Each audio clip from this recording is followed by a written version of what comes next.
බොහොම කියනවා ආච්චි හිතපන් වෙඩින් වලට යනකොට ආච්චිලා වඳුරන්න පුළුවන්ද අපිට? විකාර කතා ආච්චිලා වඳුරන්න බෑ. ඇයි? ආච්චි හරියට නැන්දා වාගේ. මේක ආච්චි ළඟට ගිහින් අහන්න ඕනේ ඇන්ටි අපේ ආච්චිව දැක්කද වගේ එකක්. බැරි නම් ඒ ඇන්ටි කෙනෙක් නෙමෙයි ඒ ආච්චි. දෙයියනේ ආච්චිලා වඳුරන්න බැරි වෙනවා. අයියර ඔයාලා දන්නේ නැද්ද ආච්චි කතාව? දන්නේ නැද්ද? ඊයෝ ඔයාලා මුකුත් අහලා නැහැනේ. පොතේ මේ ආච්චි කෙනෙක් ඉඳලා තියෙනවා. හරිද? ආච්චි කෙනෙක් ඉඳලා තියෙනවා. ඒ ආච්චිට ඕන දැන් මැරෙන්න ඕන මෙන්න වෙලාවක හිටියලු ආච්චි. ඇඳේ වැටිලා.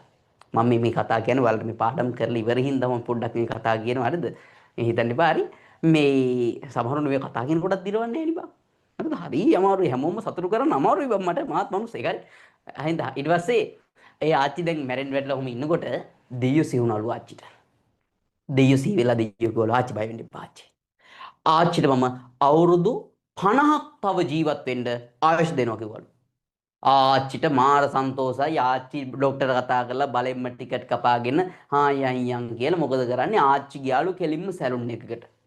ගිහිල්ලා මොකුත් නෑ පුතේ මේකප් එකක් දැම්මලු හරිද ලිප්ස්ටික් ටික ගාගත්තා අයිලයින් ඇඳගත්තා කොණ්ඩේ කලර් කරලා කොණ්ඩේ ස්ට්‍රේට් කරලා හදාගත්තා සංග දාලා පොඩි චූටි හෑන්ඩ් බෑග් එකක් පැත්තට දාලා අර ක්‍රොප් টොප් එකක් ඇඳලා පැච් ඩෙනිමක් ගහලා හයි හීල් දෙකක් දාලා ආච්චි අර කැට් වෝක් එකෙන් පාර පනිනකොටම වාහනය කාර් එකක් ආවලු මොකුත් නෑ කහිර උඩම එතනමයි හරිද කහිර නෙමේ සුදු ඉර කහ වෙන්න ඇති හරිද ඔව් එතකොට ඉවරයි ආච්චි එතනමයි ඊට පස්සේ ආච්චි දිව්‍ය ලෝකෙ ගියාලු එකෙන්ම දිව්‍ය ලෝකෙ ගිහින් දෙයියුන් හම්බෙන්න ගියාලු ආච්චි බලවල කරන්න දේවා දෙයිනේ කිව්වලු ඇයි ආච්චි මොකද උනේ හරිද දැන් ඉතින් ආච්චිගේ ස්වරූපෙට ගිහින් ඉන්නේ ඇයි ආච්චි මොකද උනේ දෙයියෝ මට කිව්වා නේද ඉස්පිරිතාලේදී මට තව අවුරුදු 50ක් ජීවත් වෙන්න ආයුෂ දෙනවා කියලා